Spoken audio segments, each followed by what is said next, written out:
Well, good morning, everybody. We're going to get started. I'm Jim Himes. I'm chairman of the Select Committee on Economic Disparity, and I'm delighted to be joined by my ranking member, Brian Stile, a couple of members of the committee, and my good friend Sharice Davis. And I'm so happy you guys are here. I'm sorry we're in what appears to be a formal hearing room, but what we're doing here is a roundtable, meaning it's a casual conversation, no parliamentary procedure. And we've actually been really pleased by the way that we've been able to get a good dialogue going and learn a lot. And so I just wanted to sort of level set here. By the way, I'm going to, because my day-to-day operations don't take me into the world of Native Americans all that much, although Connecticut is not entirely, we do have some interesting issues. Ms. Moore, in consultation with the ranking member, Mr. Stile, are going to kind of moderate lightly, as I always say in these roundtables, this conversation. So I'm going to recede into the background. I'm going to thank you so much for being here. The committee obviously takes up the nature of economic disparity, not just in the aggregate, but in as much as it affects particular groups of people, demographic groups of people, ethnic groups of people, gender, et cetera, because of course there's different stories across different demographics, and it's never wise to try to hold demographics or ethnicities or groups next to each other, but I think it is fair to say that the experience of Native Americans in this country, especially with respect to the relationship with the federal government, is unique and not a good story. And so really the point of the conversation of the roundtable today is for the committee to learn in an informal way what more we could be doing to provide economic opportunity, to assist in the development of our Native American populations, and to take it away. So again, I'm going to recede into the background, though I chair the committee. I'm delighted that Ms. Moore has really driven this, and she will moderate, again, in consultation with our ranking member, and I'll leave it to them as to how to best do this. What we've traditionally done is just asked we're not going to call you witnesses, but our dialogue participants to talk for a couple of minutes up front just to give us some stuff to think about, and then we'll just have a dialogue. So with that, thank you again for being here, and I will turn it over to Ms. Moore of Wisconsin. Thank you so much, Mr. Chairman and our ranking member, Mr. Stile. Let me just thank each and every one of you for what I have come to understand from the ranking member was a tremendous effort to just get in the building. Of course, as tribal people, y'all used to that, ain't you? I mean, for real, you can answer that, always trying to hold the United States to its tribal obligations and its sovereignty. I expect this to really be a robust discussion. And Wisconsin, of course, is fortunate to have 11 nations that are federally recognized Indian tribes within our state border, including the whole chunk of Oneida, Potawatomi, and all three of these tribes, three of these are represented here today. And I think it's really important to frame this discussion with two important recognitions, things that are really, really hard for a lot of people to comprehend. Tribes are sovereign and maintain a government-to-government relationship with the federal government. And under the United States Constitution, the federal government has a trust obligation to Native people. And unfortunately, the U.S. government has too often failed to recognize tribal sovereignty and to meet its trust obligations to Native people, and those failures resonate today. My daughter was taking a class to get her bachelor's degree in Wisconsin, and one of her required courses was Native American history. And she called me up one night in tears. Mama, how am I supposed to remember all of these? How about the world am I supposed to remember all of these treaties that these folks have violated? She really meant it. She was in tears to know the numbers of treaties that have not been observed. And I fought really hard to rectify the inequities that are faced by Native Americans throughout my entire career in public service, and that would include my 16-year stint in the Wisconsin State Legislature and the carrying on the federal legislation here in Congress. And that includes so many topics like domestic violence. You know, of course, I led the reauthorization of the Violence Against Women Act, the very first year when we put the provisions in to create the ability for tribes to arrest violators who were not tribal members within their jurisdiction and to prosecute non-Indians who commit domestic violent crimes on tribal lands. The reauthorization of NAHASDA, the Native Housing and Self-Determination Act, and ensuring that WIC food packages are appropriate and meet the needs of tribal communities, including allowing access to more traditional foods. I've really fought hard to support tribal economic development, such as supporting the creation and expansion of native CDFIs. Since I've joined the Ways and Means Committee, I've worked hard to better understand how we can assist Indian country through programs under that committee's jurisdiction, including the tax code.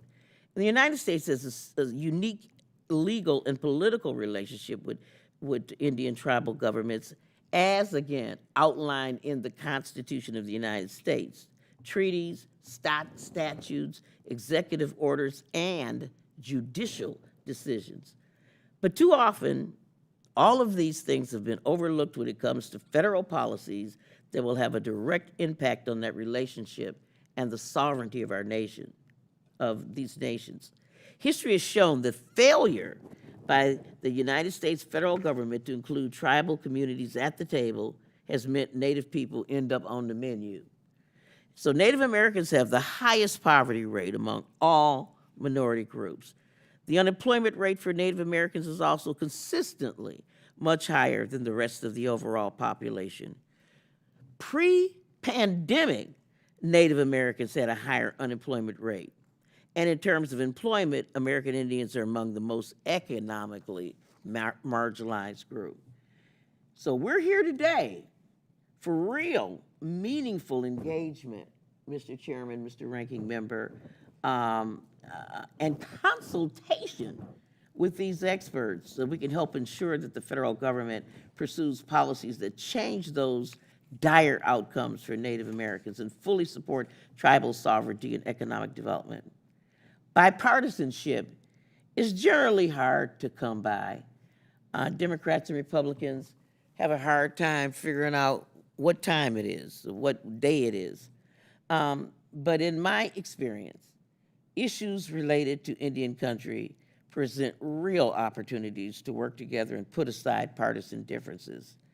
So on a related note, I just want to take this moment to recognize and remember a great friend to Indian country, the late, great Don Young, who recently passed. I was in his office 2 days before he passed. And I had the honor of working closely with him for years on Native housing issues. I will always remember him as a committed public servant who always spoke his mind. I will now turn to Ranking Member Stile, also hailing from Wisconsin and looking forward to his opening remarks. I yield to you, sir. Thank you very much, Ms. Moore, and appreciate all of our witnesses being here today. It is a real point of pride that we have 3 Native American tribes from the state of Wisconsin of the 11 being with us here today. And I really appreciate the willingness of the chairman to give the minority 2 witnesses. That's not normally the case. But it's really an opportunity to hear some of the challenges that we face in the United States. And it's really the work of this committee. I think we, at times, not always, but at times, I think we do a really good job of trying to identify where are there areas that we can work together to really assist those in need, and in particular, specific groups that have faced historical challenges in our country. I also just want to note that I know some of us had a difficult time getting in the building. I'm not going to comment as to what happened, but I promise you I'm going to do a full investigation to make sure that I understand what occurred and that it never happens again to future witnesses of this committee. But I want to get the facts before I go off the cuff on that topic, because it's got me fired up. But let's dive in today. I think we have a unique opportunity in today's discussion for a robust and an important conversation, and to listen to sovereign tribal nations across our country. We have an opportunity to understand the issues that Native American communities face, not only in the state of Wisconsin, but again, across the country. In this committee, we've been dedicated to diving into some of the issues that challenge all Americans. And those impact also our Native American tribes across the United States as well. And we could look at making sure we have a healthy economy and jobs and family-sustaining environments, strong education systems that students and teachers benefit and provide skills that are needed for everyone. That's true not only for the whole United States, it's also true in our Native American tribes. However, sometimes our Native American communities also confront unique issues that we don't always see in other parts of the country. And I think it's really important that we hear about those and discuss them today. I know I had a chance to talk with the Ho-Chunk Nation about the need for better data collection, in particular the accuracy as we apply for grants from the federal government and the ability to track them afterwards. Without proper data collection infrastructure, we can't have accurate numbers of the resources that are needed to meet reporting requirements, and keeping their funding becomes a struggle, and it's become uniquely so during COVID. Another issue I hear about is making sure that money appropriated by Congress is transparently distributed to Native Americans and not caught up in federal and state bureaucracies across our country. Another serious issue I've heard from some of our tribal leaders leading up to today's conversation is about the cultural learning programs. With COVID lockdowns preventing gatherings, learning loss has hurt the ability of tribes in particular to pass down cultural traditions.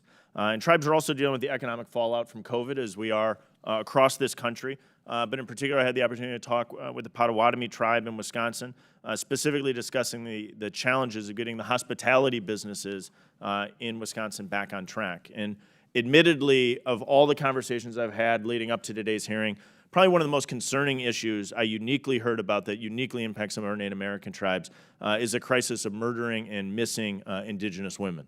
And it just absolutely breaks your heart, hearing the stories.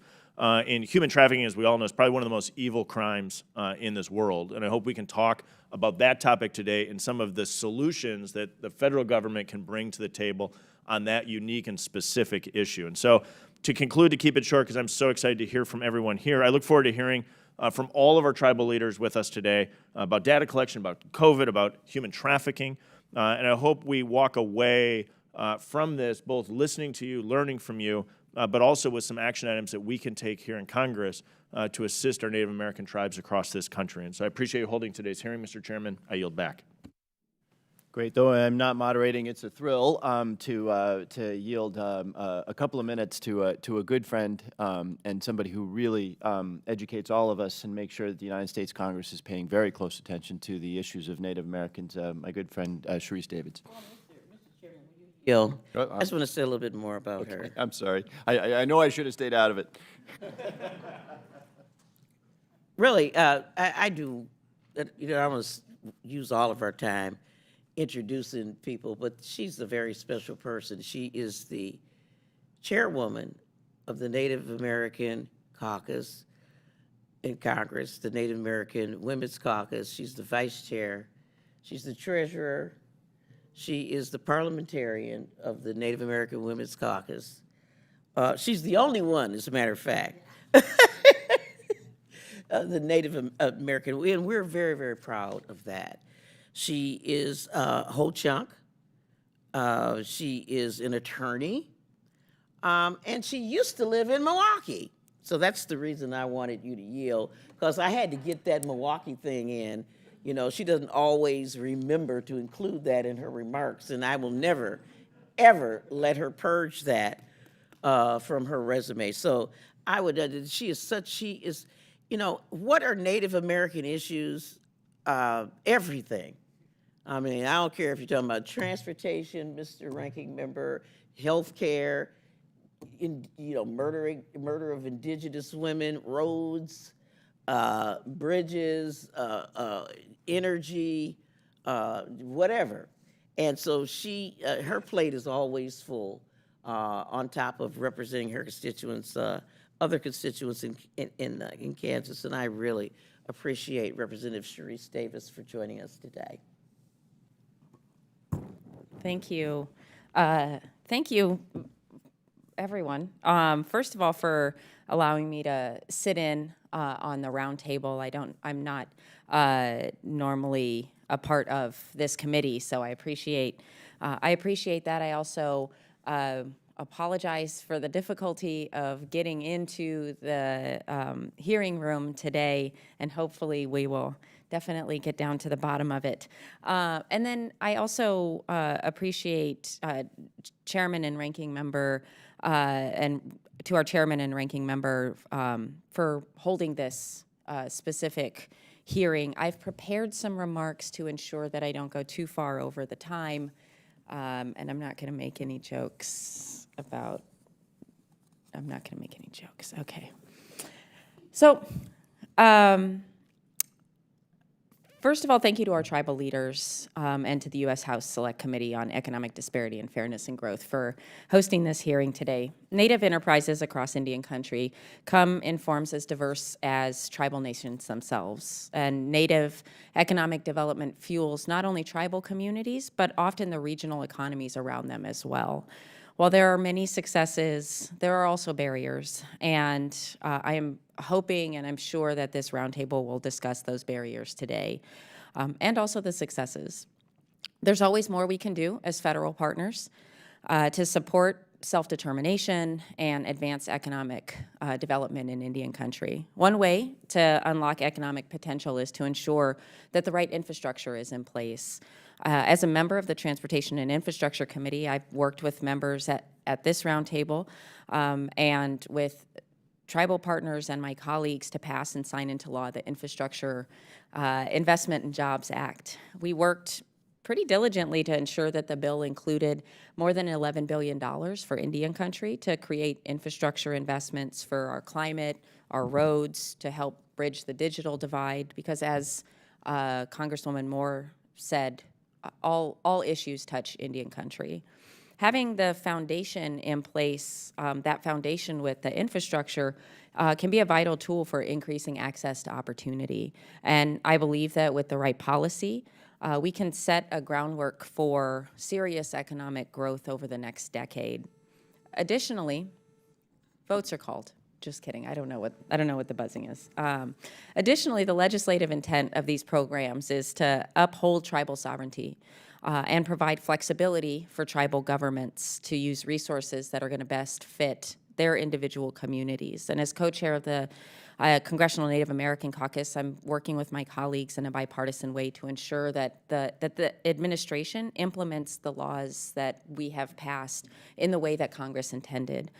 We also work to strengthen and uphold our federal trust responsibility. Our caucus recently sent a letter to the Department of Treasury urging Treasury to establish an Office of Tribal Affairs. Treasury plays a longstanding and significant role in navigating the relationship between tribal nations and the federal government.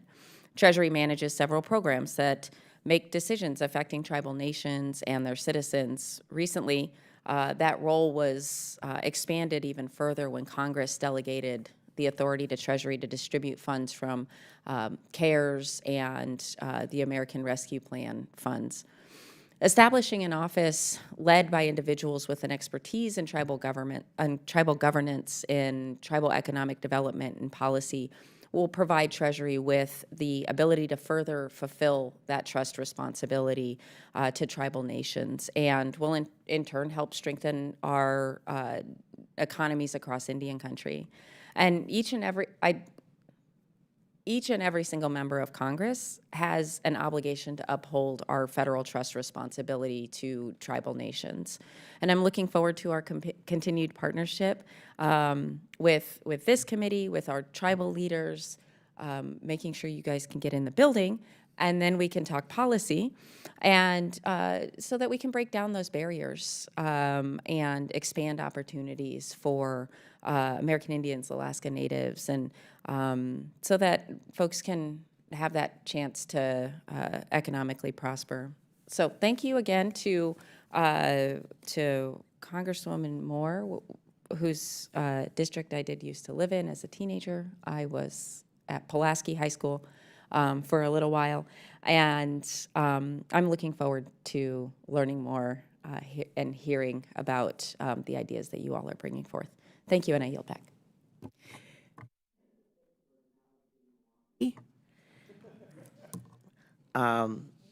It's a very nice place. That being said, I am now, this is the meat of our program, to introduce our distinguished guests, and I just want to repeat my welcome here. First, we have Chairman Timothy Williams of the Fort Mojave Indian Tribe with us here today. And next, we're going to hear from Councilwoman Marie Summers from the Oneida Nation citizen, and she's an elected member of the Oneida Business Committee. We will then turn to Ms. Karina Thundercloud, who serves as the Vice President of the Ho-Chunk Nation. Got my dress on. Next, Mr. James Crawford, Tribal Secretary of Potawatomi Tribe, who will provide us some remarks, and Mr. Dante Desiderio, who's the Chief Executive Officer of the National Congress of American Indians. And last, we're going to hear from Patrice Kunish, who's the Director of Payne Haha Consulting, and she's going to share some opening remarks. So, Chairman Williams, please proceed. Good morning.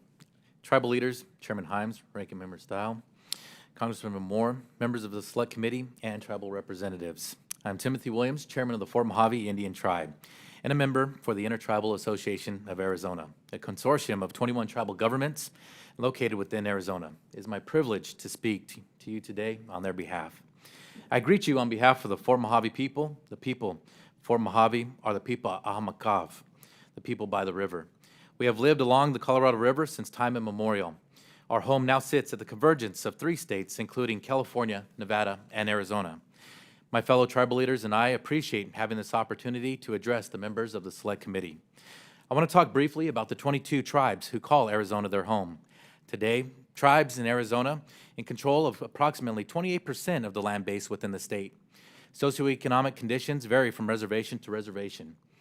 As tribes experience different stages of economic development, and while 5 of the 22 tribes are found within or near metropolitan areas, most Arizona tribes are located in rural and underserved areas. As tribal leaders, it is our responsibility to provide for the social and economic welfare of our tribal members and those living within our communities. And we must meet those responsibilities without many of the resources and tools available to state and local governments.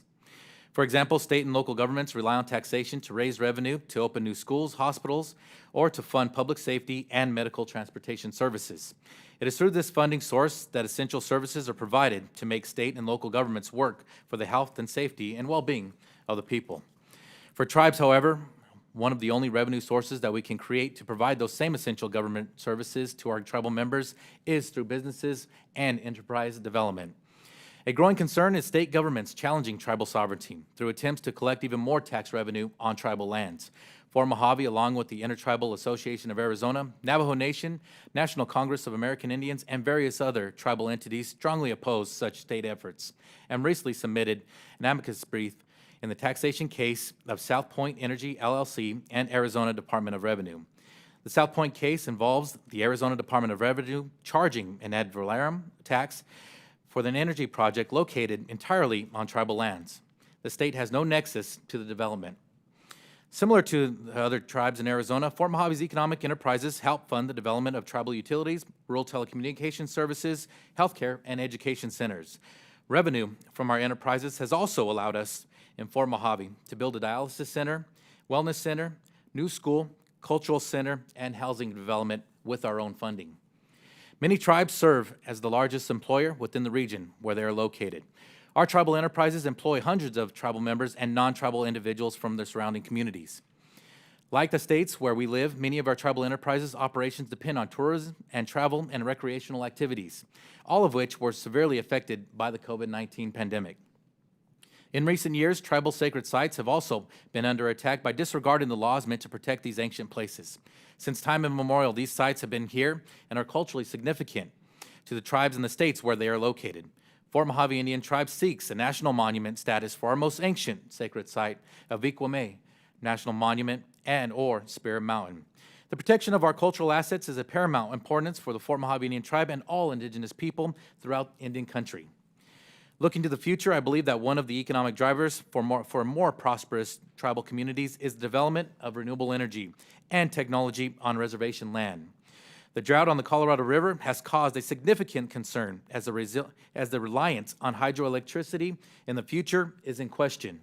As a result, the Fort Mojave Indian Tribe has developed renewable energy-related business opportunities as a means to promote self-sufficiency and to diversify our economy.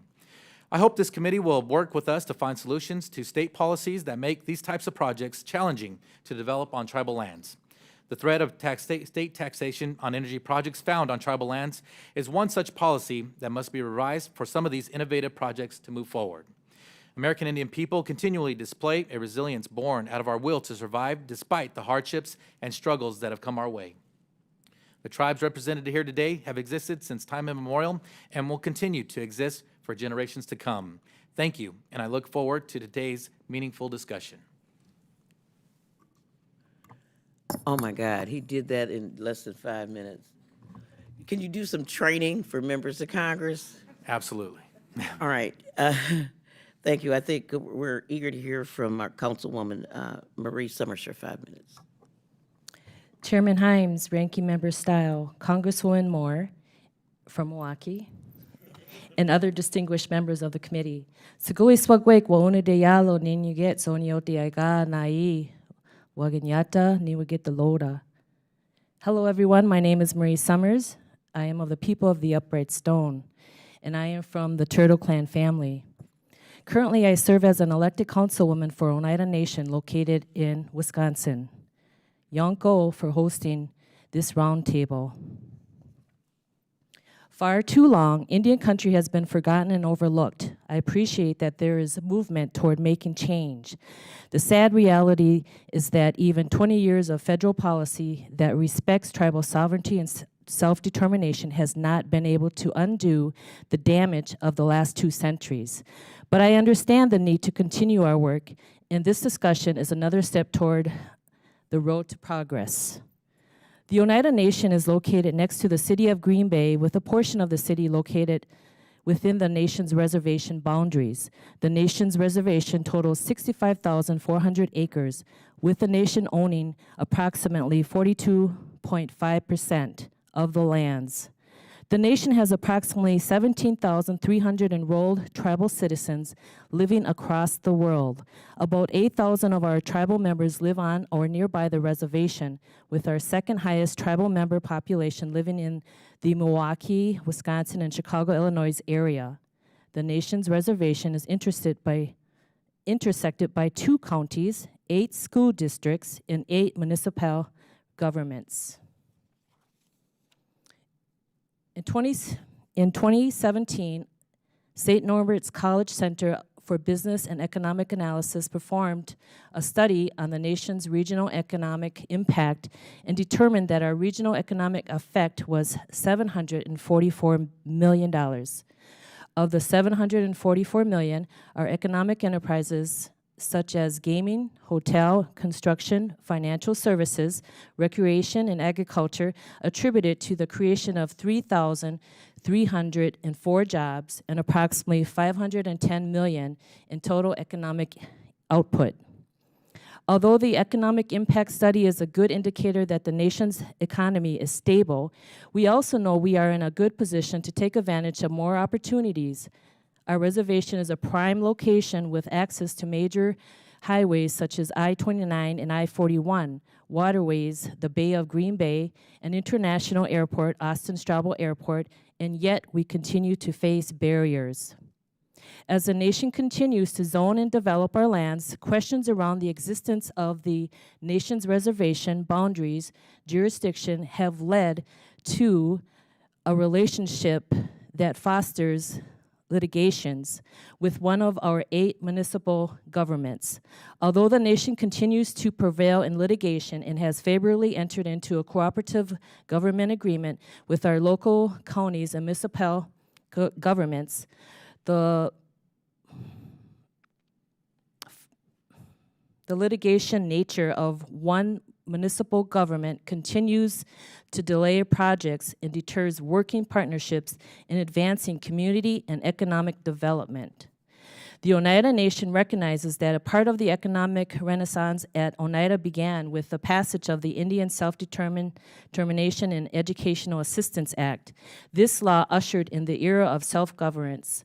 For those of you who work with Indian country less frequently, let me take a moment to explain. Self-governance is rooted in the principle that tribes know how to administer federal programs and services to their communities more effectively than any anonymous federal employees in the Washington, D.C., who may not understand our community, our needs, or our people.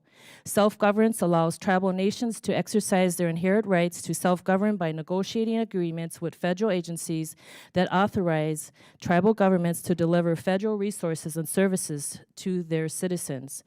Through self-governance, tribal nations are delivering programs and services in an efficient and effective manner that meets the unique needs of our tribal communities. Self-governance affords tribal nations the ability to develop long-term plans, provides flexibility to redesign federal programs to improve outcomes, reduces federal bureaucracy, and expands local decision-making and tribal control, all while increasing accountability to the communities we serve. This has led to better services, which has improved the health, welfare, and quality of life to tribal communities. It has given our tribal government command over our resources and allows us to build greater internal capacity at the local level. Our government is now far more robust, sophisticated, and nimble than it has ever been, and self-governance is a significant contributor to that. Implementing self-governance has taught the Oneida Nation a few lessons that may be of interest as the committee considers ways to grow and sustain economic opportunity on tribal lands. Funding administered by the tribal government is more effective than funding passed down to the state government and grants the nation receives. Consistent funding over time builds capacity. One-time funding, even if significant, does little to change the long-term prospects of life on Indian reservations. Congress must restore full tribal sovereignty over tribal lands to address the many challenges that pose issues when you have multiple overlapping jurisdictions trying to push forward community and economic development. Despite recent successes, federal law remains biased against Indian country, even today. I know the Roundtable will go into further details on this subject, so please let me conclude my opening statement by just saying again how much I appreciate the opportunity to be here today. The United States leadership is recognizing the importance of working with the indigenous people of this country, and I am grateful that this awakening will provide my constituents with greater opportunity in the years to come. Yonko, thank you. Thank you so much. You know, the way this is going to work is, Mr. Chairman, are you going to go vote? Is it getting to be time? Right. We're not going to abandon you, but you'll see us coming and going because we have to vote, and we'll just take turns holding the gavel. Thank you. We're going to hear from, we're excited to hear from Ms. Karina Thundercloud now for 5 minutes. Good morning. My name is Karina Thundercloud, and I'm the Vice President of the Ho-Chunk Nation.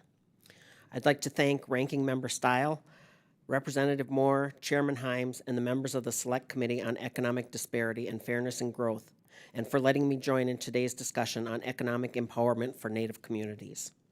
The Ho-Chunk Nation tribal lands span approximately 14,874 acres, interspersed across the states of Wisconsin, Minnesota, and Illinois, with the majority of the acres in Wisconsin. The nation has 7,748 tribal members and employs approximately 2,000 tribal and non-tribal employees. We are proud to say the Ho-Chunk Nation is the largest employer in Sauk and Jackson counties. The nation underwent some challenges during the COVID-19 pandemic, including the closing of our gaming facilities. This was both a challenge for our government's programs and services, but also for an estimated $102 million annual payroll. While our facilities are now recovering, the nation is taking these lessons learned and beginning to develop a plan for economic growth, expansion, and retention of businesses. As a leader in the community, we hope to continue to create and sustain economic growth through a diversified economy.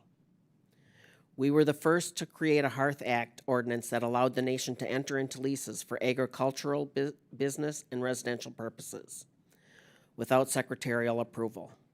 This has allowed us to reduce red tape for entities doing business with the nation, and we support individual entrepreneurs like the owners of the BP Smokehouse.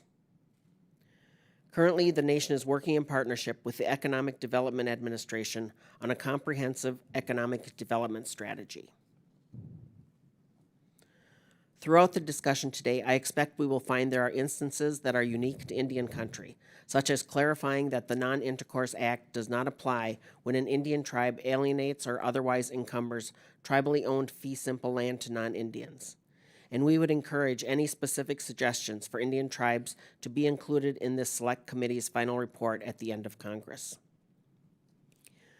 Today I am here to discuss a variety of economic concerns focused on 3 areas of concentration: creating opportunities for commercial, retail, and entrepreneurs, exploring challenges to producing a more stable workforce, and creating sustainable human capital. Thank you for the opportunity to discuss these important topics today, and I look forward to the discussion. Thank you. Thank you, Gentlelady Yulsbeck. Thank you for the time. Mr. Dante Desiderio, we're going to recognize you for 5 minutes. Thank you. I want to talk a little bit. My background is with, before coming on board here for the National Congress of American Indians, I ran an organization called NAFOA as the executive director for over a decade. So that organization was charged with developing the economies of tribal governments. And that background and this hearing is really, the topic of the hearing is really a passion of mine. And I think it's worth saying how I view the world through this economic lens and some of our policies. For me, you know,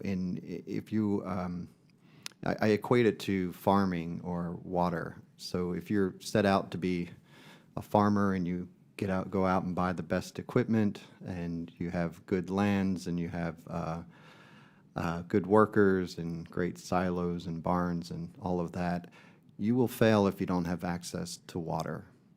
So in my world, in the economic world and the currency of the country, for economic development, capital is water. And I think viewing things through that lens is really helpful because Indian country has been starved or has not not receiving the capital it needs, and it's reflected in the policies. But a few things that really are important to consider for developing policies and legislation to really remedy this economic disparity or look at fairness and growth, which is really accurate for how we're looking at developing tribal governments. You have to look at this as access to capital, revenue, federal revenue, capital, and access to capital in the right way for Indian country. I think Congressman Himes started out with the idea that Indian country is different, and that's absolutely true. And I know Congresswoman Moore has taken that to heart and learned a lot, and good to see your daughter is learning that as well. Indian country is different. So we have policies that are broad policies that are very well intended but fail Indian country. Indian country is on marginal lands. So we have to work really hard to make things work and build economies on marginal lands. And the other piece to that is that it is, Indian country is on trust lands, so we don't have the same asset base or tax base as other governments, and it's really important to consider. The other piece is the idea that our revenue structure is different. Since we don't have that property tax, we need to rely on federal government funding, which a lot of tribes do, and on economic development. So when you take into consideration that we're on marginal lands and we're a fixed population, we don't tend to move when things get bad, when the economy goes bad. And that means our unemployment rate is a lot higher, and also it means that we don't really have the tax base that suffers greater when the economy goes down, because we're not relying on tax revenue, we rely on economic development to give us discretionary money to support our cultural activities and tribal government activities. So the policies that really fail to consider the idea that we don't have the same capital equity that we can build in our housing because we're on trust lands, it's more difficult to start businesses, it's more difficult to get capital, and some of the other issues surrounding Indian country, those policies are failing or not really being as effective as they should be. And I just want to take a minute to go over a couple of those policies that really need help. And I think the Ways and Means Committee a couple of years ago did have a hearing on some of these issues. We'd like to see those picked up again in Ways and Means and carried forward. I think there's even a bill pending that we can move forward. But one of those issues is on tax-exempt debt. So all the other governments in this country can go out and raise money through tax-exempt debt. It's a longer payback period, and it's also lower interest in general. Tribes don't have access to that because of the three words, essential government function test. So that essential government function test requires tribe to prove that they're going to use money for an essential government function. So that has not been defined anywhere else in the law except for on two Indian country pieces of legislation. So Treasury hasn't defined it, IRS hasn't defined it. So when we go to raise capital for economic purposes, we're not allowed to do that. We can't use tax exempt for housing and other essential government functions. So that discriminatory practice has to change. And that frees up a lot of capital that other governments take for granted. And the other issue is on the Community Reinvestment Act. And I just want to raise this as an example of what we can do to make things a little bit better. A lot of the conversations have include this idea that we want to be able to have banks. The Community Reinvestment Act is based on the branch network. So if you have branches in New York City, that's the community that you serve. And the redlining came from the practice of banks not including certain populations in that service area or that branch network. Indian country is not even in the position to be redlined. We don't have branches on the Badlands in South Dakota. We don't have branches in a lot of these rural and remote communities. So we're completely excluded from the Community Reinvestment Act to give an incentive for banks to come in and actually do business with Indian country. There is some verbiage in there, but none of the banks in my past 10+ years working on this really see that as a way to get credit for CRA. They do it as a gesture of goodwill, and that takes an awful lot of work for us to get to that point for banks. And the other issue that has been raised here a couple of times is this idea of dual taxation. When we do well, other governments seem to think that it's their right to come in and take our revenue. And it's really disturbing, and it's one of the things, it's like Oklahoma deciding that Texas is raising too much money from oil and coming in and saying, hey, we want some of that tax revenue. It doesn't happen in any other jurisdiction except for Indian country. And the example of being placed on marginal lands, you know, if there's a tribe in North Carolina that has been placed on marginal lands, and just so happens that it does have oil underneath those lands, and that oil is being developed now, and the state of North Dakota is coming in and taking a huge amount of money. So they didn't feel it was their right when we were poor and had nothing, but now for this dual taxation issue, having other governments, and it's not just states, we also have local governments coming in and taking that revenue. And the panelists here have talked about the multiple jurisdictions they have to deal with. We cannot have economic development sustained if other people are coming in and taking those revenues. So I look forward to more discussion around the capital and access to capital, economic disparity. Thank you. Thank you so much. I was conferring with the real chair of this committee regarding time. And so at some point, real soon, we're going to take a 5-minute break so we can all go vote on the 2 votes we have, on the first and the second vote. And you are our distinguished guests. We're going to make sure nobody throws you out of this room while we're doing that. And so you're keeping the time now. You're doing something useful, Why right? don't I raise my hands when we're down to 70 votes, and then we can all run up and run back. 70. All right, I'll raise my hand when we're at 70 votes. That way we'll disappear for 5 minutes. Well, we just absolutely, nobody is willing to miss listening to you all. There he goes, Mr. Donalds. Nobody's willing to miss this important testimony, but we are hired to vote. Ms. Kunish, we really want to hear from you as our last witness, and then that'll be a good place for us, I think, to break. Oh my God, no, not. Get her a microphone. Yeah. Yeah, just hold on a minute. Yes. Ms. Bice is going to introduce our. Okay, while you're setting up. All right. I just wanted to quickly make a comment of the members that are here listening to this testimony today. Since you mentioned Oklahoma, I think it would be remiss if I didn't say something about my home state and the area that I represent.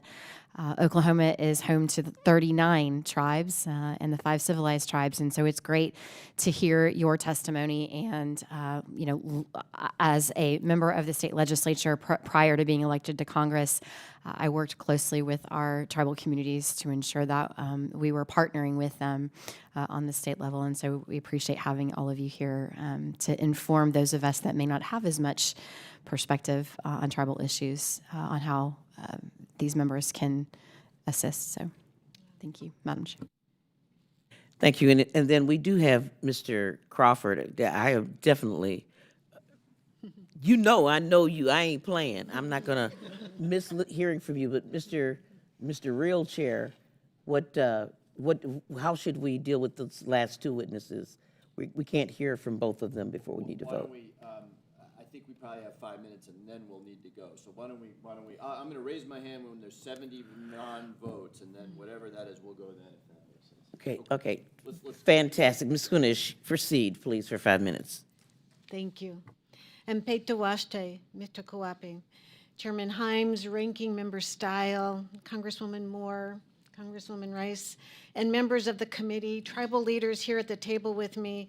I really am very grateful for the opportunity to offer comments today on barriers to economic development and opportunities for more equitable growth, particularly in Indian country.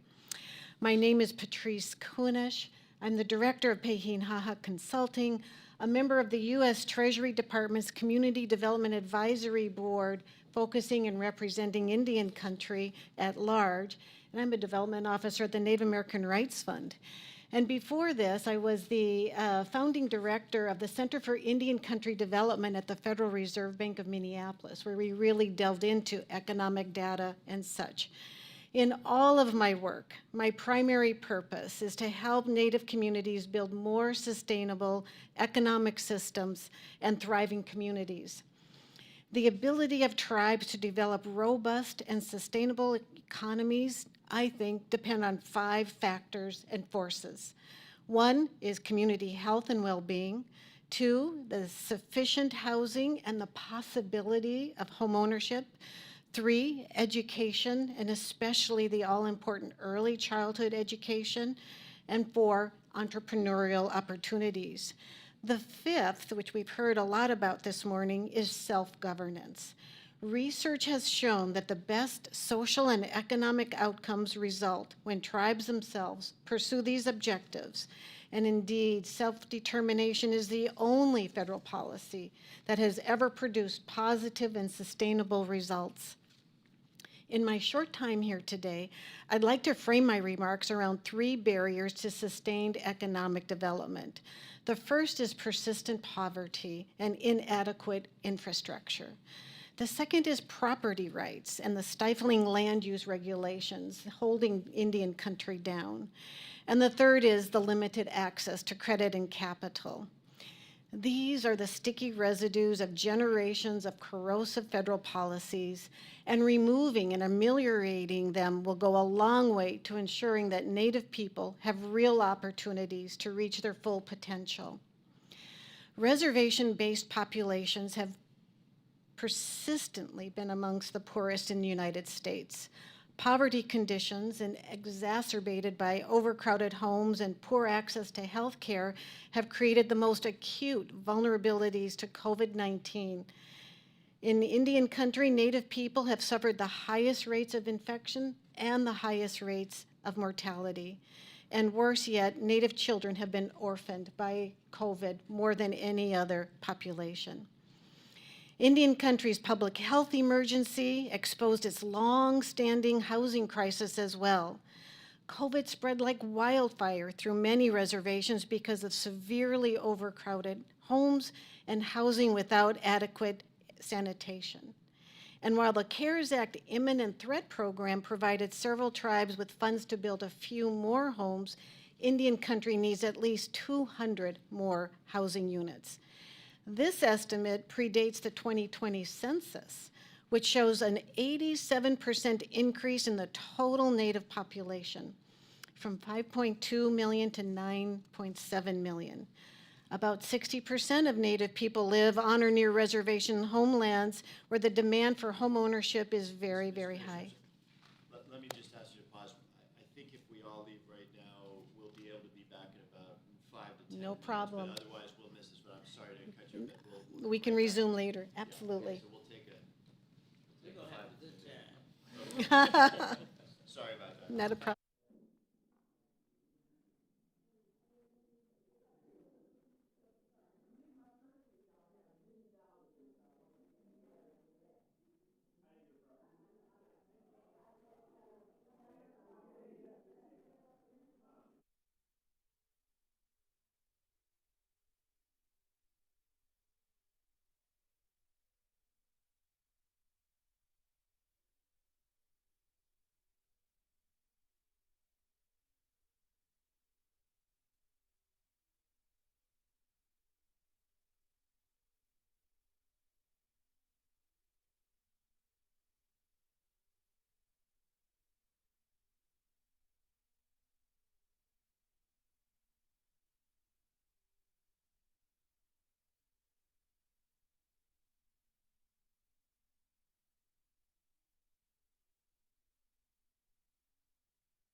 We are so grateful to you all for hanging around and for sharing with us.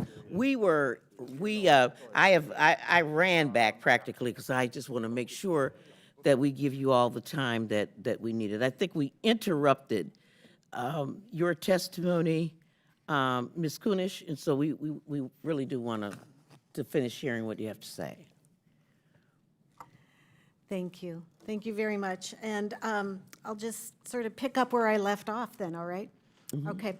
So I was saying that while the CARES Act Imminent Threat Program provided several tribes with funding to build a few more homes, Indian country really needs 200,000 more units at the very least. And I was saying that this estimate really predates the U.S. Census of 2020, which shows an 87% increase in the total Native population. So now we stand in total 9.7 million. And about 60% of Native people live on or near their reservation homelands, where the demand for homeownership is very, very high. And improving these conditions is going to be very challenging. This is really an age-old problem for all of us. And even the very best efforts quickly become mired in complex legal and bureaucratic barriers. And worse yet, Native homebuyers are penalized by higher cost mortgages. For example, the HUD 184 Home Loan Guarantee is a really popular and much needed program, but in recent years, 93% of its loans have bypassed reservations. And this means that the administrative hurdles are even too much for the premier federal housing agency. And conventional mortgage market is also unfriendly to reservation lands. Native borrowers lucky enough to get a home loan are likely to pay significantly more for their mortgage, with rates nearly 2 percentage points higher than for non-Native borrowers outside the reservation. This means that the average Native American borrower could pay $120,000 more in interest for a 30-year mortgage. Finally, barriers to building and financing homes and businesses in Indian country and directly related to the trust land status of reservations. Tribes have sovereign authority over 60 million acres of reservation lands, but they do not have control over the complex federal processes to put those lands to good and productive use. This is because Indian country's property rights are notoriously complex and cumbersome and still heavily regulated by the Bureau of Indian Affairs. Property systems impact economic development, and many economists argue that property rights are the most important precondition to economic development. When looking at Indian country, they draw a straight line of blame from complex reservation property systems to persistent poverty, and in many reservation communities, it's just impossible. These impediments have deprived real people and real families, Native people and their families, including my own on the Standing Rock Reservation, from building personal assets. And with this context in mind, I'd like to offer some recommendations. The greatest area of economic potential, I believe, for reservation communities really do come from their land. And so to truly realize that potential, Indian country needs an efficient property system. So I would have 3 audacious goals for this committee to consider. 1, create a modern 21st century self-governance property system. Second, encourage creative credit tools. There must be an expansion of access to credit and capital in Indian country. And let me just share a few thoughts about that. As conventional lenders have retreated from Indian country, Native Community Development Financial Institutions, or Native CDFIs, have become a real critical source of capital for home loans and business loans as well. They intimately know the lending needs and capacity of their constituents, and by tapping into their strengths and supporting them with re-lending authority, Native CDFIs can help deliver key federal loan programs for homes and businesses on tribal lands. And lastly, promote entrepreneurship by resolving the double taxation issue, which we've heard. Listen, I'm going to interrupt your testimony. I think we got a thrust of your testimony, and I just do want to share with you that we intend to put everything in the record. But we do want to hear from Mr. Crawford, and I do know that the ranking member and the chair are pressed for time. So, and we don't want to forego our opportunity to have some dialogue back and forth, because I kind of want to unpack this sovereignty piece and make sure that they have an opportunity to do it. Mr. Crawford, first of all, don't go back and tell my folks that I didn't call on you, that I forgot about you or something. I did not. You know, I got friends, among the Potawatomi. These are my people. So we will listen to you for 5 minutes. Thank you so much for joining us. Thank you. Bonjour, Minowabin. I want to say good morning to Chairman Himes, members of the committee, fellow tribal leaders. I am James Crawford, Secretary of the Forest County Potawatomi Community in Wisconsin, and I'm honored to be here today. First, I would like to say a big chi-miigwech to Congresswoman Moore. Thank you, and to Congressman Stile. Thank you. As two members of this body who represent Potawatomi homelands, I truly appreciate you reaching out to us to be a part of this important discussion. But before I begin my brief remarks, I would like to give you a little background of my tribe. So the Forest County Potawatomi is one of 10 bands of Potawatomi located in the United States and Canada. We actually have 3 bands that are in Canada as well. Our reservation is in Forest County. It's northeast Wisconsin. It's about 2.5 hours northwest of Green Bay. But our homeland stretched from the tip of Door County, Wisconsin, south along the shores of Lake Michigan, through Milwaukee into Chicago, Indiana, and lower Michigan. While most of our reservation lands are in Forest County, we operate many businesses, enterprises in other areas of Wisconsin and the United States. In addition, our gaming facilities in Carter, Wisconsin, and Milwaukee, we have expanded our interest to include a variety of other non-gaming businesses. But I do have 3 topics I'd like to discuss while we're here today and at this roundtable. First, competitive grant funding. Competitive grants to fund important Indian country programs continue to be a hurdle to achieving tribal economic parity with other non-tribal governments and communities, despite the consistent concerns expressed by tribal governments regarding the effectiveness and fairness of the competitive grant funding process. Many important tribally focused programs are only funded through such methods, such as the Department of Justice. Often such programs pitch tribes against others in efforts to be awarded such funding, something that certainly has a negative impact on tribal economies. Secondly, federal funding directly to tribes, just as is the case with competitive grant funding, nothing in this nation's treaty and trust responsibility identifies the need to run federal funds through state treasuries based on American Indian demographics. There oftentimes is a lack of transparency on how such funds are allocated, and Indian country is unsure if it is realizing the full benefit of all such funding that is based largely on our tribal demographics. The Department of Education funding for American Indians that flows through state treasuries is a glaring example of this problem and concern. In almost all instances, tribes have little knowledge of the level of such funding that is based upon our presence, and usually have absolutely no input on how such funds could be efficiently spent. The best way to fix this problem is to award federal dollars directly to tribal governments, just as the federal government does for states when it comes to their student populations, and as the federal government did with the separate funding to tribes through the CARES Act and then later through ARPA.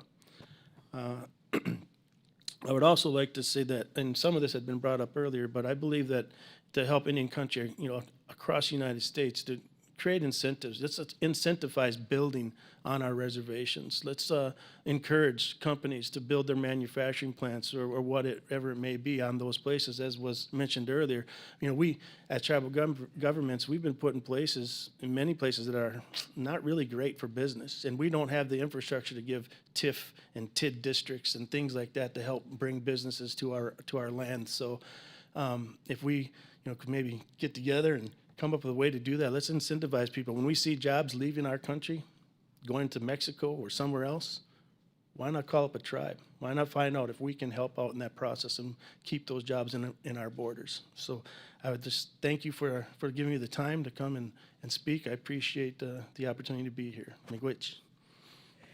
Thank you. And Ms. Kunish and all, you all are going to have an opportunity.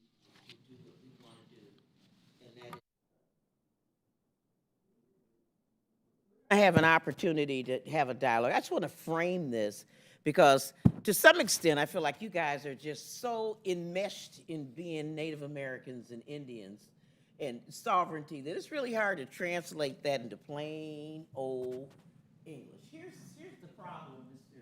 Ranking Member. You know, it's this notion of essential government services. All of them have talked about it. You take a city like Green Bay or Milwaukee or even Janesville. You know, when we pass laws here and provide monies, you know, the monies go to the state of Wisconsin, but some monies go directly to the city of Green Bay, recognizing that they're a huge, big city, and then they're able to determine whether or not what they're gonna do with it. We don't treat tribes like they're our state governments. They ought to have the same sort of parity. So that's why you can ride down a road and see that it's paved, and all of a sudden it's not paved because you're on native land, and they don't get the same sort of treatment with those monies. You take essential government services. If the Oneida want to build a golf course, that's considered to be a private entity. But if the city of Janesville decided that they want to build a golf course, that would be, they could use it for essential government services and have a different tax treatment for it. And so the problem is that it is very hard to teach people what sovereignty means, which is one of the reasons that all of these witnesses, I mean, every single person here has made the same testimony. That this is a nation-to-nation relationship, and one of the reasons that it's adjudicated so often and gone to court, because that is, the court sort of respects, to some extent, the Constitution and the nation-to-nation relationship, and so, you know, these tribes win at the judicial level often, but it just shouldn't be that way. Just like we did with the COVID money, or somebody providing direct monies directly to the tribes, we ought to do some of the same kind of thing with transportation money, or, thank you, Eric, once a staffer, always a staffer. Used to work for me. You know, that's the issue. And so rather than ask them questions, and I know your time is very limited, I got the gavel now, Mr. Hines. I am yielding to Mr. Style. Thank you very much, Mrs. Moore. Appreciate the comments. I appreciate you guys. I want to engage the dialogue if I can. In particular, we've heard some very consistent themes. And I know my colleague, Ms. Bice, is going to talk, I think, a little bit about the Indigenous women issue.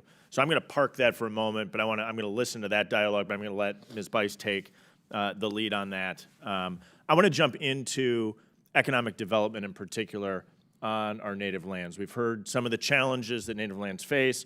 Our federal government is a role player in this. How is that going? Where can we learn? I'm just going to leave it pretty open because I'm so excited. We have 3 great tribes from the state of Wisconsin, but we have representatives from across. So if I can, maybe I'll start with the Potawatomi and go to Ho-Chunk, go to the Oneida, and then open it up. But I just love your input as to where are there lessons that we can learn at the federal level to improve economic development in tribal areas. Thank you.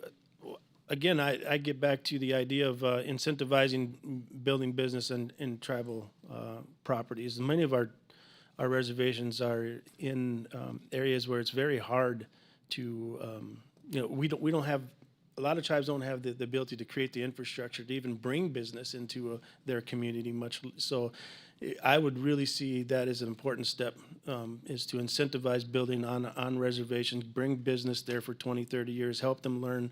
That once you do that, then the opportunity for education and jobs, all that stuff increases, but it opens it up for tribes to even do business with other tribes. Is access to capital a challenge? In a way different, in particular loans, you think of, many individuals who are entering an entrepreneurial will take a home loan, right, or take security off their home, which would be different on Native American lands often. Well, if you You can't collateralize on tribal lands. You know, a Correct. bank- if I don't That's make the why I ask it. payment, Yes, right? yes. Yeah, if I don't make the payment, the bank wants to come and Right. be able to get something for it. Yep. You can't do that on tribal land. So maybe there's a way also where we can fix. You know, I know that was brought up as well, where we could fix those things and be able to use our lands or some of our properties for collateralization somehow, maybe through a BIA guaranteed loan program or something. Thank you. Can I jump to Ms. Thundercloud if you'd like to comment? Well, just one of the notes that we were thinking is, one of the barriers is that we have the lack of predictable tax credit incentives for businesses, such as the accelerated depreciation for business property on Indian reservations. It did expire in December of 2021, and it needs to be readdressed. So the fact the inconsistency of the U.S. tax policy puts a unique burden on Yes. many of our Native American lands. Yes. Thank you very much. Would you like to comment, Ms. Summers? Certainly, a lot of our barriers that come is the multiple jurisdictions and trying to have any kind of economic development. There's always a concurrence process that we have to go through. So it's not just coming in and saying, oh, we're going to build this, build this, because the jurisdictions cross over and they get complex. So if one jurisdiction does not concur, then any kind of economic development partnership or building the community or developing halts. And that is one of the biggest issues that we face in the nation in Oneida. Thank you. The layers of bureaucracy between the state, the federal, and other aspects create Yes. these layers of bureaucracy giving unique burdens Yes. to our Native American tribes. I'll open up to a jump ball here for the final minute. Yes. Protection Williams. from, on the renewable energy projects from taxation from the state. We had a natural energy project that was taxed after the project was open, and the state of Arizona came after that. Cal Point, South Point LLC, the one I mentioned in our comments. So as we move forward and as the drought continues on over there in our area on the Colorado River, and you see the price of power increasing, that's why we want to make sure that we can pull renewable energy to the reservation, to the Fort Mojave Indian tribe, so that we can protect ourselves best we can from the market and where the prices are going right now because of the deficiency in the water levels behind Lake Mead and behind Lake Mojave over there on Davis Dam. And so protection from the state and local governments from taxing renewable energy projects in the future would definitely help us out in moving forward. Thank you. Thank you. Final 20 seconds for. I just want to say, yeah, all the above, and some of the things are really, you have to stress how behind they are. So just on the tax credits alone, they're renewed retroactively. So no one really can be proactive as a tribe and try to get people to come onto the reservations if we don't know if they're going to be renewable or used. So the companies end up taking them, but they don't serve a purpose for tribes. So in a lot of the stuff, and the middle class is built on the idea of taking loans from your home to start businesses. That doesn't happen on reservations, and it's really, we're left out of that huge asset to leverage. Thank you very much. Cognizant of my time, I just want to say how excited I am that we're having today's hearing, Mr. Chairman. This is a good conversation for us to have because there are some unique challenges on our Native American lands across the United States. And hearing from you is helpful to me. And so I appreciate all of our witnesses being here. I yield back to you, Ms. Moore. Oh, thank you so much. And this, the structural issues, I would just submit that, it's not bureaucracy, it's lack of recognizing sovereignty. I mean, some of the things that you guys have just described, and we've talked about them, like it's like a road. If they get money, the city of Green Bay can decide, which streets they're going to fix up, and the city of Green Bay should not have jurisdiction over a nation. That's jacked up. Can I yield now to Ms. Vice? Yeah. Thank you. I appreciate the yield. I'm actually trying to juggle some things, I think, as we all are this afternoon. First of all, thank the witnesses for being here and the chairman for holding the hearing. An issue that I have found deeply troubling for some time is the disproportionately large number of missing and murdered Indigenous people, or MMIP, cases across the country. My home state of Oklahoma recently passed IDA's law, which is a state law that requires the Oklahoma State Bureau of Investigation to secure funding to be devoted to solving these cases. Currently, there are about 90 of those Native Americans that are missing from the state of Oklahoma, and we need to address this. So my first question is to the panel. I'd like to find out, can you share your experiences in your communities in trying to resolve or solve some of these MMIP cases that are occurring across the country? Have any of you experienced that or been intimately involved in any of these cases?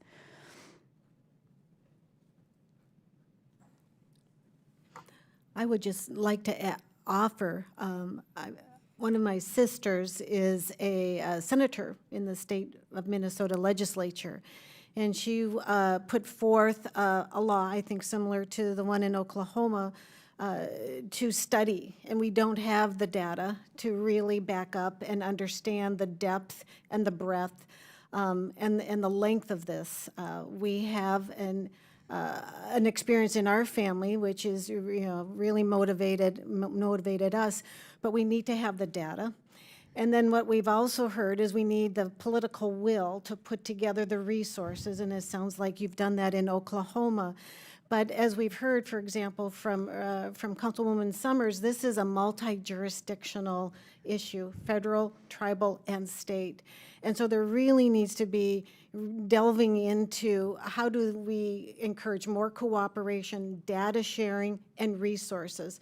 Because right now we have a big law enforcement investigation and prosecution gap. So this deserves all of our attention. Well, thank you for actually bringing that up. I think, for the record, this was this MMIP initiative was created by the previous Trump administration, providing the funding, and it hasn't been reauthorized yet. And so I would encourage this administration to consider reauthorizing that so that we can continue the hard work that needs to be done to address it. I led a letter along with my Oklahoma delegation colleagues to the president as well as Attorney General Garland to ask for restoring the funding to continue this important cause.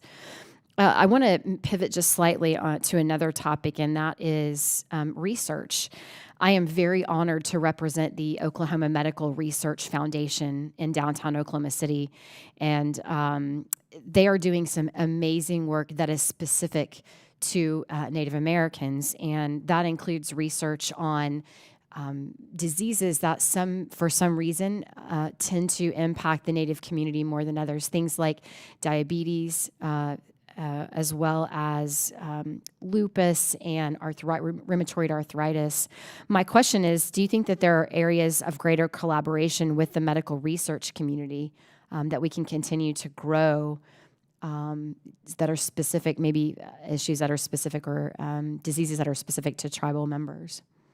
And this is open to anyone. I think it would be extremely helpful for those to approach the tribes and not necessarily, categorize it as this is what we need from you. It's tribes, how can we help you?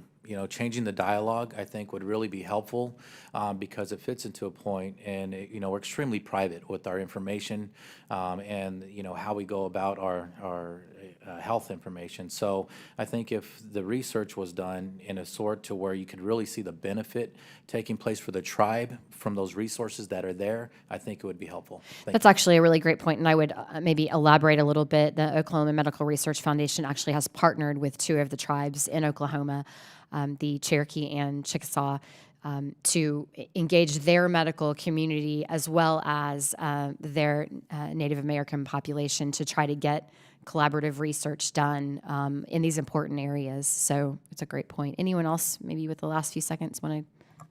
I'd like to include, dementia and autism. Dementia is a movement on the nation right now, and there's some research that is going on through the UW-Madison. So that is also something that we're looking at. Excellent. Thank you. Thank you all for being here and for your time today, and I yield back. I tell you, they just don't want to hear me. Okay. Well, I just want to say thank you so much, Representative Vice, for bringing up the indigenous people who are murdered, and they're primarily women that are murdered and missing. I think that there was a Supreme Court decision called Oliphant versus the Squamish tribe. It was decided March 6, 1978, which is, it denied Native authorities police the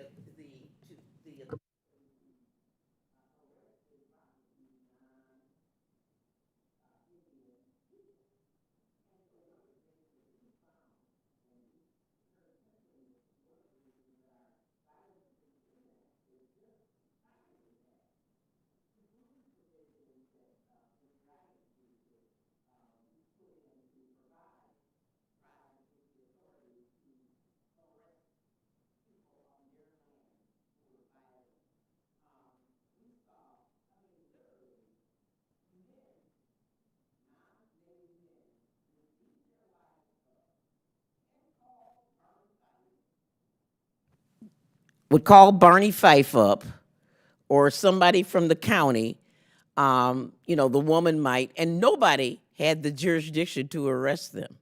Not the local police, not the county police, not the tribes, maybe a federal marshal 500 miles away. And so people were emboldened to do this. You literally could go out on a night drinking near tribal lands, rape a woman, and just walk away with no consequences at all. And so that is, so if you have, what good is sovereignty on your land if you aren't able to protect the people on it? And the word gets out that, hey, you can just go rape a Indian girl and ain't nothing gonna happen to you. Did you want to comment on that? I did. I want to piece this together and the comments that you made before.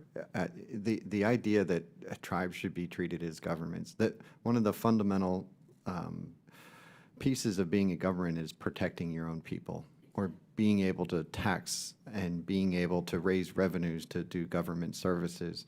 And I think that underlying theme that you've been bringing up is worth mentioning here, even when you're looking at missing and murdered women. The Violence Against Women Act that just passed is helpful in that area. It's not full repealing of Oliphant, but every government needs to protect our people. And that's especially the most vulnerable, and looking at where the idea of missing women and violence against women, you look at the incentives for predators. They're going to go to Indian country where there isn't the laws in place or the protections that we have to protect our own people. So I just wanted to comment that, piece that together. I think the economic development and all these issues stem from the idea of exercising governance and sovereignty, which is an important underlying issue. Whether you're trying to protect someone from rape, trying to build a doggone road, get rid of the dirt road, have an economic development project, being able to build housing, no matter what it is, if you can't form essential government services, what good is sovereignty? And that's the theme that's here. Mr. Himes, I know you're not the chair today, but I'm going to recognize you anyway. Thank you. Boy, this feels good. Thank you, Ms. Moore. No, thank you, and I really thank both of you for driving this. I've learned a lot, and coincidentally, the three of us sitting up here are all members. You're not anymore, Ms. Moore, but was a member of the Financial Services Committee, and I'm a former banker and spent a lot of time on financial services. Real simple question, Mr. Desiderio, correct? You really had a compelling presentation on access to capital, and I heard loud and clear what you said about muni bonds, but give us a couple more minutes on what the federal government might, because I couldn't agree with you more on how important that problem is. I love your analogy to water. What more could we be doing on the committee and generally speaking to address the lack of capital in these communities? Well, I think, and thanks for that question, I thought a lot about this over the years, and I think a lot of it comes down to the one idea, being bold about this and looking at these solutions.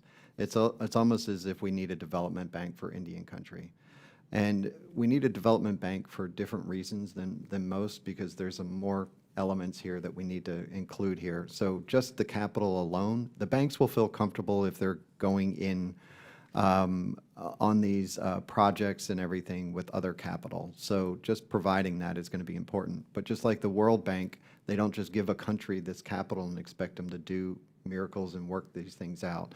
There's infrastructure money. There is the idea that you get technical assistance with that money. And that's what we need to do. We're trying to fit tribes into these programs that don't fit.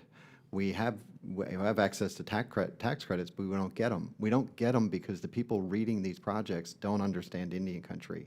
So this leads to the other role of the development bank, is being this mediator between the federal government and the lack of capacity to be able to implement programs in Indian country. But there's also technical assistance on the tribal side. And then we can go out and get our private capital to match this, have the Community Reinvestment Act lined up with this, where you get credit for doing that, for investing in Indian country, bring along tax credits, bring along some of the other federal programs that are already existing but not working well together. And I think that's what really Indian country needs. The other step on the capital is just doing these fundamental things to start building these relationships with the banks, like the tax-exempt debt. It used to be a market in Indian country. And when the IRS decided we don't really know what an essential government function is, they all backed off, and the banks closed that department or closed Indian country out of those departments. So these things actually work, but we're still not having success in getting them passed. Or we get new market tax credits and we do a tribal allocation out of those tax credits. It's so important. Indian country needs patient capital. It takes a while to build an economy in marginal lands, and we need tax credits because it serves as an equity investment, and it can match and reassure some of the other capital coming in. The low-income housing tax credits, you all are represented to represent your districts, and the state representatives are trying to get more resources for their communities. There's not the incentive lined up for states to give those tax credits to tribes. Why aren't we getting it directly to tribes? It's federal money. We shouldn't be going through tribes. So those fixes, I think. Can I just jump in? I should know the answer to this question, but what about new markets tax credit as a source of equity? Do we see new markets going into? We get zero allocation. Is that right? We get zero, and I've been talking with Treasury about this for quite a while. We get zero allocations. The Treasury does this weird thing with the tax credits. They allow the CDEs who receive these funds to actually read the applications and evaluate them. Treasury's giving up their trust responsibility to tribes by having it go out to the private interest who have no idea about Indian country. So we don't score well on the applications. We have really good and talented companies, native companies, that turn in really good applications, but they don't understand it. And even when these entities, the CDEs, receive money and go out and intend to give to Indian country, they change their mind and there's no penalty. Because they actually said this publicly, because it's more difficult to deal with Indian country. So even if they get these allocations, they would rather have them go out to what they're comfortable with. So that leads to the idea that we do need these set-asides for Indian country, or proportionate allocation, I think is the term we have in our current legislation pending. We need it. We keep having, just to be blunt about it, we keep expecting a different result, and we're not getting it, so we have to do something different. Thank you. Thank you, Ms. Moore. Thank you, Mr. Himes. And again, it's the same theme. Oh, hi. Oh, my goodness. How are you, Ms. Jacobs? This is Sarah Jacobs. She's a member of our committee from California. Thank you. I'll yield to you. Well, thank you, Ms. Moore. Great to see you all. I wanted to ask about childhood poverty. We know that it's an issue across the United States, including in tribal communities. So, Ms. Kunesh, what is important for the Select Committee to understand about child poverty in American Indian communities? And in particular, I'd be interested to hear your thoughts on the difficulties in measuring child poverty and the social safety nets that exist within Native communities, in policies or support from the U.S. government that has helped in the past, and what we should be thinking about as we're looking at this question. Well, thank you very, very much for that question. I always love to start a conversation with the question, how are the children? Because I truly believe that the children are the basis of not just our future, but a reflection of who we are as a society and a community. And in Indian country, Native children have been persistently among the worst off. About 40% of our Native children grow up in persistent poverty conditions. And those conditions have a long-lasting intergenerational impact. They don't have access to good health care or good education. And so when I think about what we need in terms of either eliminating or ameliorating child poverty, I think one of the most important things we do and can and should really focus on is education. We know that early childhood development, birth to 3, 3 to 6, are the most important years for brain development. And if we can capture this young set of our communities and really give them the best start, Head Start, my children went through Head Start, they will have long-term resilience. And we know that overall, investments in early childhood development have like a 1 to 17 return on investment. So it's one of the most important things we absolutely can do to give them the strongest start, the best start in life is early childhood development. Another thing that I'm really concerned about, as I mentioned earlier, is that COVID has really struck Indian country very hard, and Native children have become orphans. They have lost their primary caregivers at the highest rate of all populations, 4.5% versus all the others. So we need to think about what that trauma looks like and to help provide supportive care. And that could be mental health, family care, kinship care, which we find oftentimes in Indian country, multi-generational care and support. There are many ways to tackle this beyond strictly looking at poverty, but the two things that have really worked well, talking about taxation, is the child tax credit as well as the earned income tax credit. And those monies go directly to the care providers, directly to supporting the children. And during the time when we had the child tax credit, we alleviated child poverty. We cut it in half or more. So we know in a proven way that these direct transfers really do make a huge difference. Well, thank you. And my next question was going to be about Head Start, so you led me right there. Councilwoman Summers, I wanted to ask if you had anything to add on this question of childhood poverty, or in particular on Head Start, as we know that many tribal communities actually run their own Head Start programs. Okay, thank you, Ms. Jacobs. The accessibility of Head Start in tribal communications is difficult. While tribes work to improve our economical and fiscal health, the financial eligibilities for a Head Start can be problematic. If tribes do well economically, citizens may become financially eligible. It's inequitable to create barriers to early learning. The academic data of Indigenous students alone justifies the need for access to early learning, so it becomes problematic. Thank you. Thank you. And I just also want to say thank you all for coming to join us here today. San Diego County, where I represent, has more Indian reservations than any other county in San Diego. And we know that we have a lot of work to do to make sure that we are serving them and all of our American Indian communities. So thank you very much. I yield back. This hearing has generated a whole lot of interest, and I am so sorry that members that they have to go other obligations that they have. I know Mr. Stile has to leave here. I just want to sort of summarize what we've heard here. Please know that all this is going on the record, your full testimonies. We have heard you, that there are structural problems that relate to sovereignty, whether we're talking about, is a good example, providing Head Start directly to the tribes instead of filtering it through some state. The bureaucracy, Mr. Stile, translation, bureaucracy is not recognizing sovereignty and saying, a road you're building in Green Bay, you don't stop at the reservation, because this is a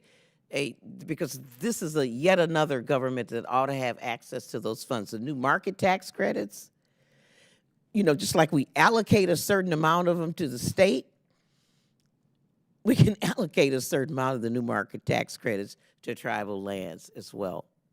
And so, Mr. Style, I would allow you to have the last word. You're in the minority, but I got the gavel. So my last word should not be too long, Ms. Moore. Right. Yeah, I just want to say thanks for everybody for coming. I think too often in Congress, we don't hear the voices of everyone. And I think this is a great opportunity for us to listen. I mean, you heard a lot of us talk as well. But for me, it was a great opportunity to listen to what you had to say about our interaction between the federal government, our state governments, and tribal governments. I think it's helpful. I think we walked away with some learning lessons. I think we heard about tax provisions that we could work on. I know we've heard about access to capital. We've heard about unique cultural situations. We heard about the importance of addressing head-on the challenges in particular for Indigenous women who've been victims of some horrific crimes. And so to me, this was a great opportunity to hear directly from you from across the board. And I couldn't be more proud that we had 3 tribes from the state of Wisconsin here with us today, but really representative of the tribes across the whole country. Because we know that in many ways, the challenges each one of our individuals tribes face is unique to Native American tribes. Sometimes they're unique just to the tribe themselves, but often, in a sense, some of the challenges we face in this country, we try to hit head on, and we couldn't do it without recognizing the unique challenges our Native American tribes have faced. And it's been a challenging 2 years, uniquely so for our country, but also uniquely so for our Native American tribes. So I just really want to thank you all for coming. Again, apologies for the entrance delay for a couple of our guests. But Madam Chairwoman, I will yield back and appreciate everyone being here. Thank you. And the formal part of this hearing is adjourned.